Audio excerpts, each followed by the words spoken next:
Print media ले लीजिए, broadcast media ले लीजिए। प्रिंट मीडिया में न्यूज़पेपर, मैगजीन्स, इसके थ्रू इन्फ्लुएंस किया जा रहा है, हमको प्रभाव डाला जा रहा है, गलत बातें हमारे दिमाग में डाली जा रही हैं।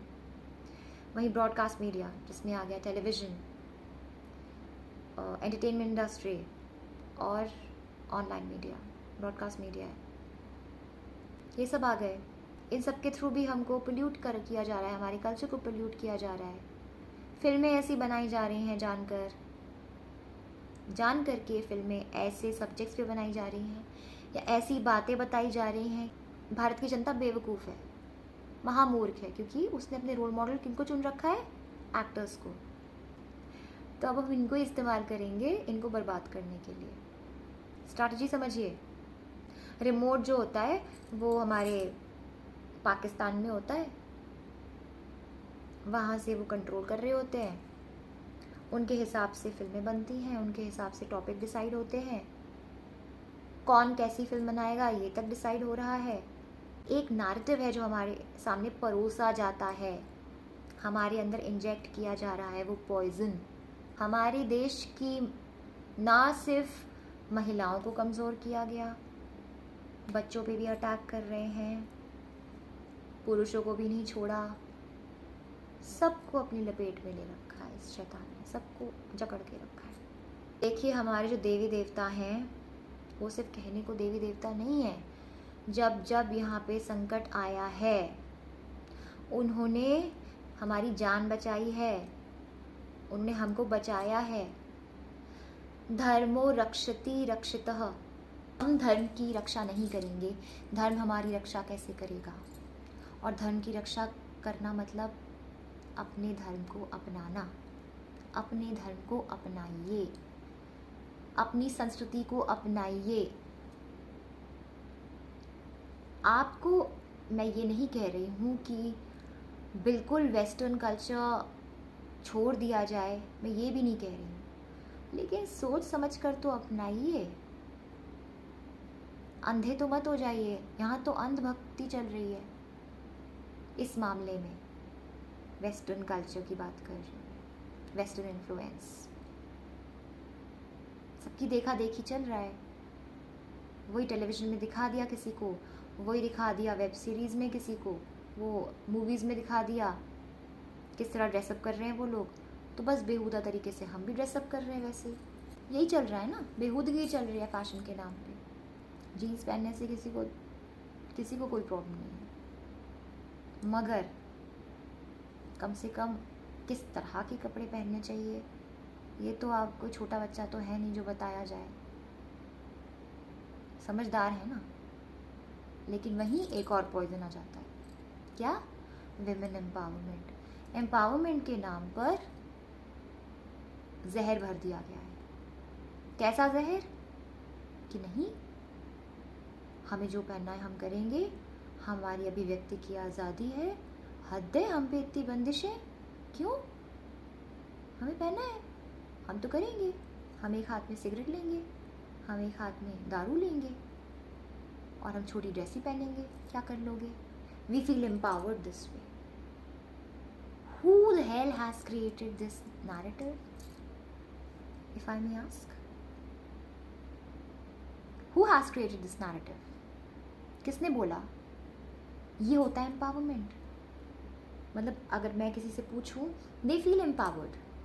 There are certain females of our country who are happy showing their cleavage, who are happy in semi-clad clothes and they feel empowered. ये कैसे कौन सा है? किसने बोला आपसे ये एम्पावरमेंट? ये आया कहाँ से ये? सॉरी, बहुत ही बड़े भ्रम में फंसे हुए हैं आप। आपके अंदर जहर डाला जा रहा है और आप पॉइजन हो रहे हो, खुशी खुशी पॉइजन हो रहे हो। ये फेमिनिज्म के नाम पे जहर डाल दिया गया है, बांट दिया गया है, फीमेल्स को भी बांट दिया। इकोनॉमिकली कैसे वीक किया जा रहा है ये तो बताने की ज़रूरत ही नहीं है। बाहर की चीज़ें आ रही हैं, इंटरनेशनल ब्रांड्स हैं, बाहर की चीज़ें हम अपनाते हैं, जाहिर सी बात है पैसा कहाँ जा रहा है? बाहर जा रहा है सारा। क्यों लाए स्वदेशी? क्यों कहा स्वदेशी अपनाओ? This is the reason made in India ज़रूरी है। This is the reason indigenous products ज़रूरी हैं. दिस इज़ द रीज़न कि हमारी कॉटेज इंडस्ट्री को स्ट्रेंथन करना ज़रूरी है.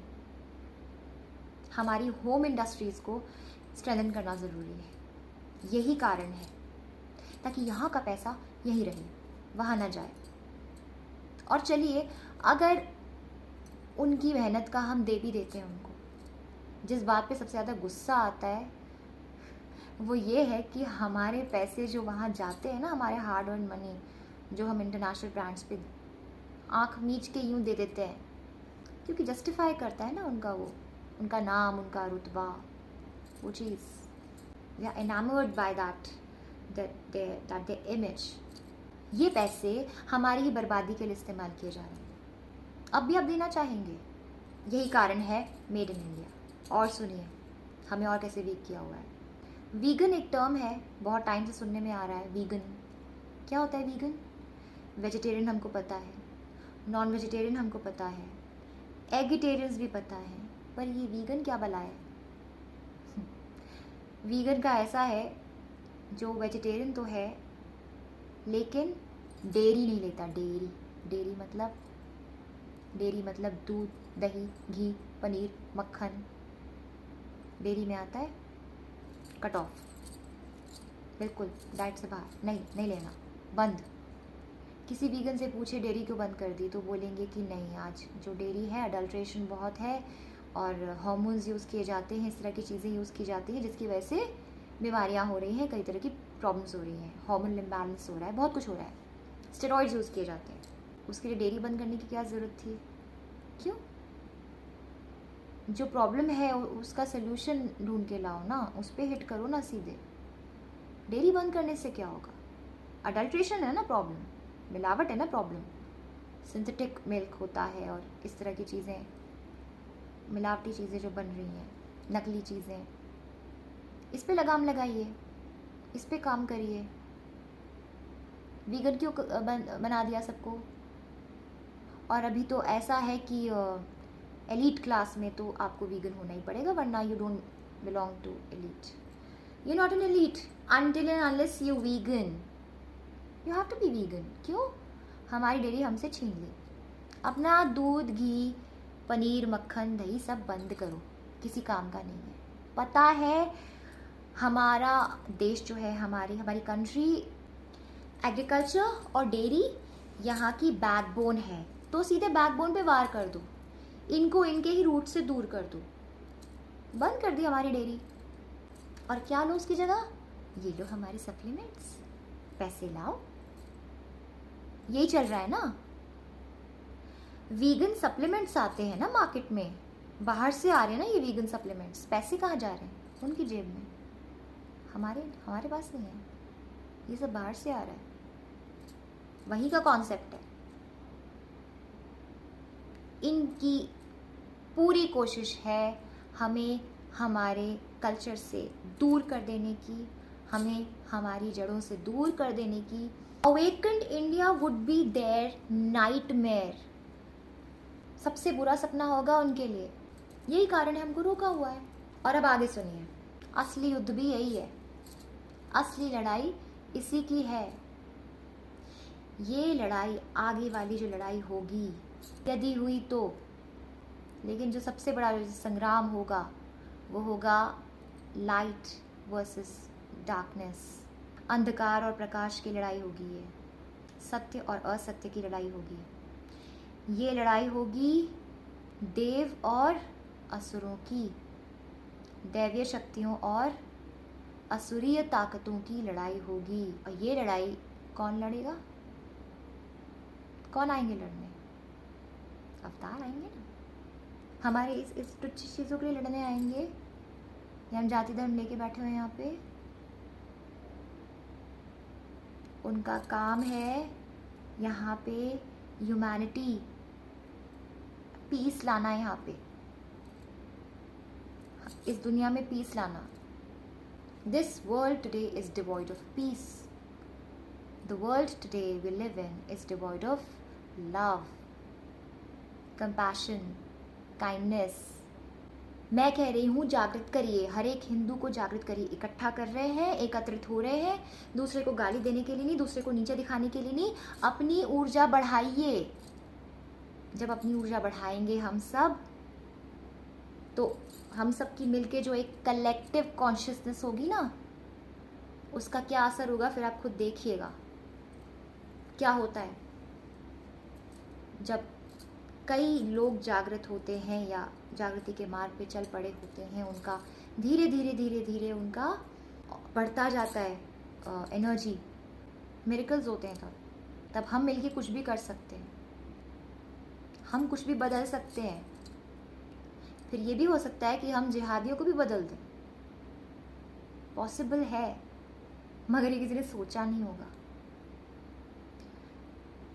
लेकिन साधना भी आसान मार्ग नहीं है, पर अब थक हार के वो लेना तो पड़ेगा, क्योंकि अब समय आ गया है और कोई तरीका है नहीं। देखिए, दो रास्ते हैं। शैतान क्या चाहता है? शैतान चाहता है कि हम आपस में उलझे रहें, लड़ाइयाँ लड़ते रहें, मतलब 1 2 3 4 जितनी भी लड़ाइयाँ होती रहें, जाति धर्म लेके, फेमिनिस्ट तो औरतें आपस में लड़ लें, सब लड़ लें आपस में, लड़ो लड़ो लड़ो, लड़ाओ इनको, इतना लड़ाओ कि थक जाए ये, इनकी ऊर्जा वो हो जाए। और वैसे भी हमने इनको तोड़ रखा है ना, एडिक्शन में तो डाल रखा है ना, तो वीक तो ये वैसे ही हैं, और लड़ लड़ के एक दिन मर जाएंगे। क्या हो, जिंदा भी रह गए अगर, तो जब असली युद्ध की बारी आएगी, इनके पास कोई ऊर्जा नहीं बचने वाली,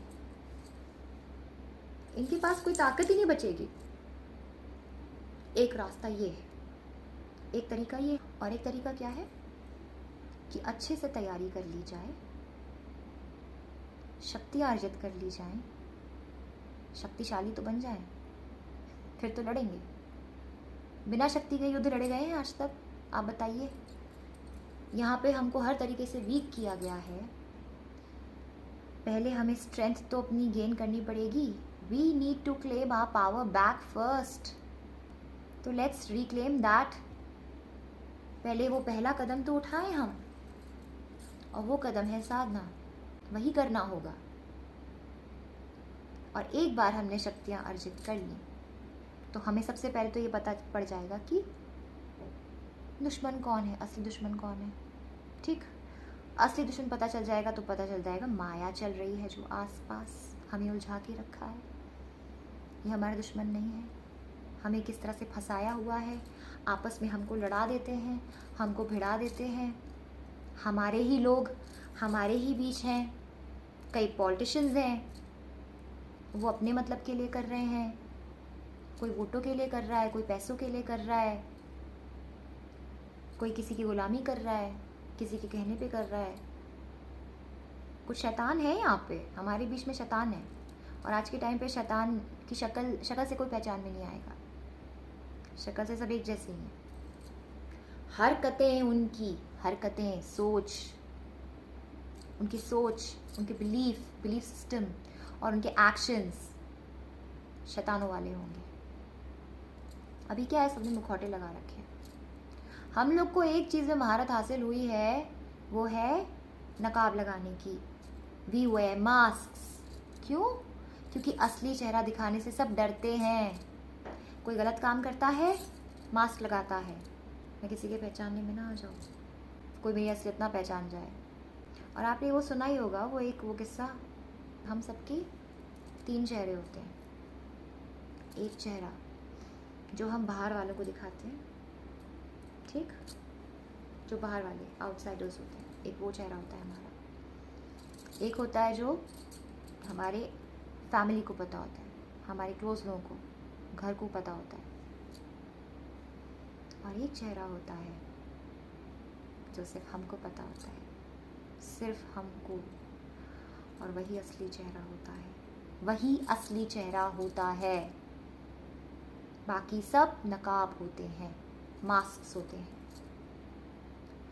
तो बात कर रहे थे शैतान की।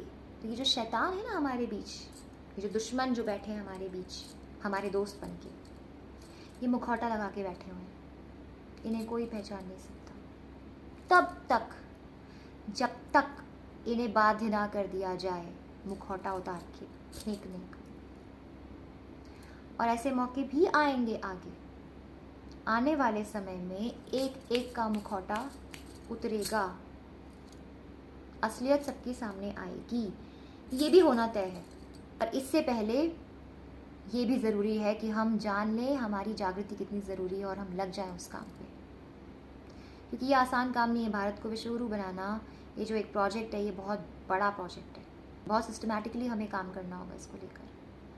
जागृति के बिना हो ही नहीं सकता ये काम, हो ही नहीं सकता, असंभव है। मैं एक चीज़ ज़रूर बोलना चाहूँगी, मेरा हाथ जोड़कर निवेदन है, honourable prime minister of India Narendra Modi ji, मेरा आपसे ये रिक्वेस्ट है। हम सब बात करते हैं, आपका भी सपना है भारत को विश्वगुरु बनाने का, और हम भी चाहते हैं कि हमारी कंट्री आगे बढ़े, प्रोग्रेस करे और सही मायने में उसका जो हक है, जिसकी वो हकदार है, उसको वो हासिल करे।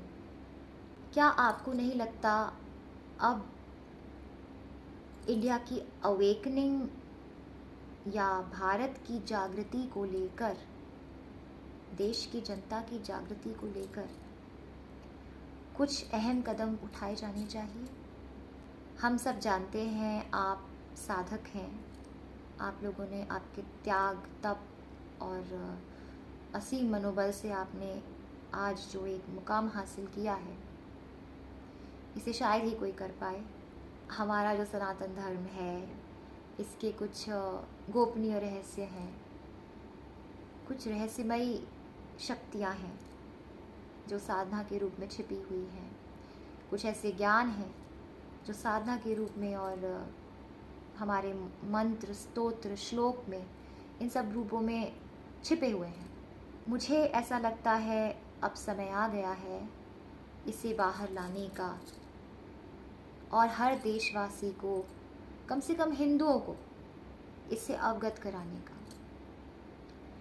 क्योंकि यदि हिंदू भी किसी भी तरह से राज़ी भी हो गए इसको करने को कि हाँ चलिए हम जागृति के लिए तैयार हैं, हम करेंगे साधना, हम कोशिश करके देखेंगे कैसे होता है, यदि हिंदू भी तैयार हो गए तो मुझे पूरा यकीन है उनकी देखा देखी और लोग भी करना चाहेंगे, बाकी भी करेंगे।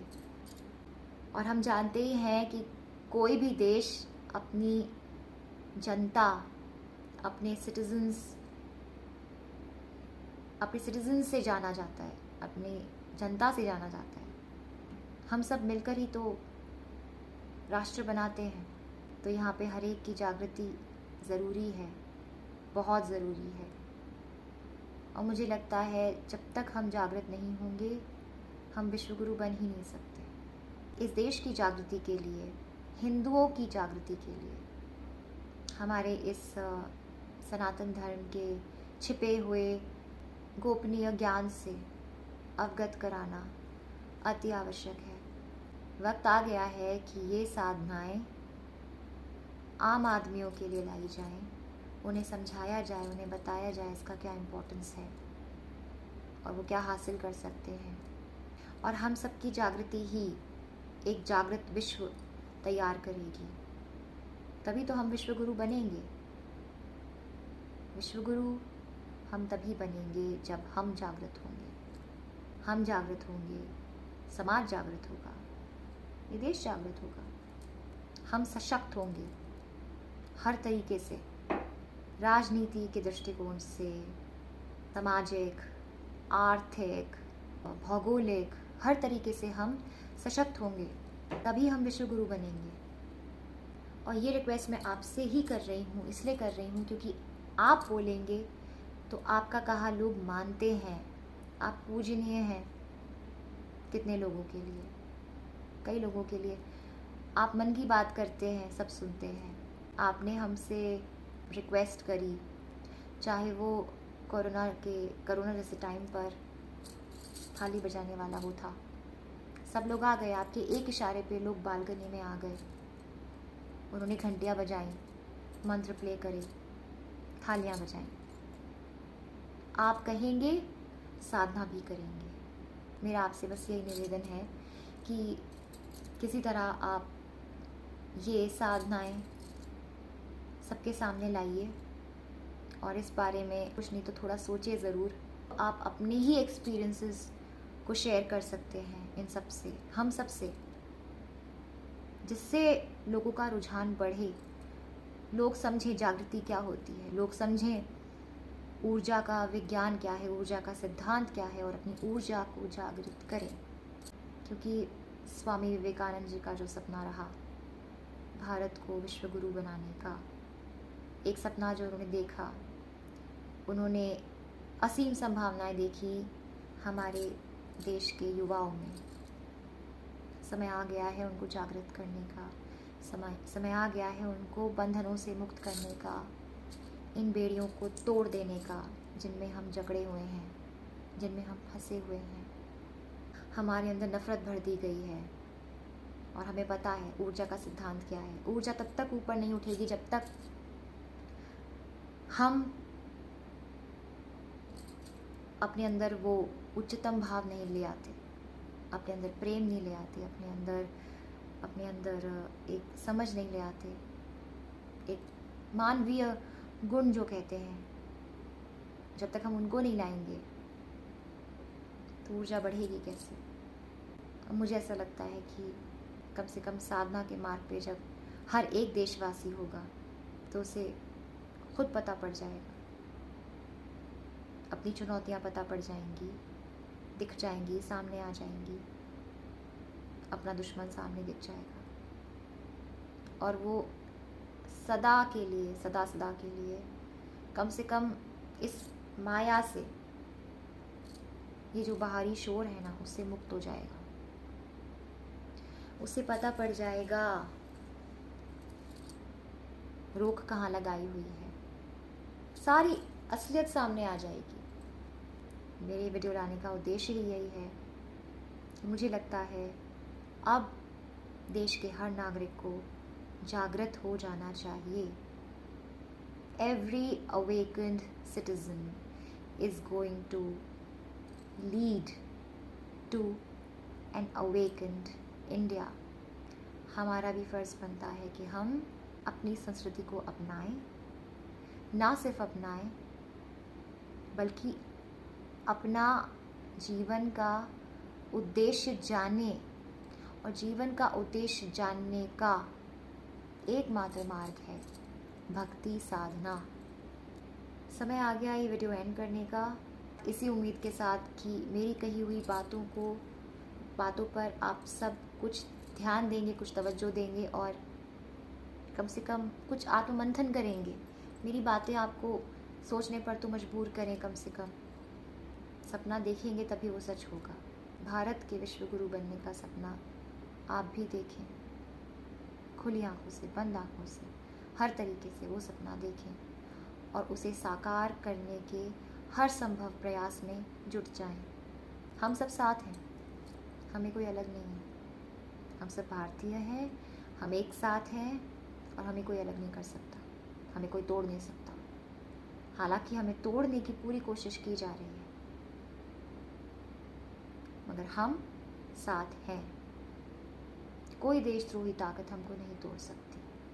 अगले वीडियो में लाऊंगी कोई नया टॉपिक, कोई नई बात, नई सोच, नई प्रॉब्लम्स, नए सॉल्यूशंस। तब तक के लिए नमस्ते, अपना ध्यान रखिए।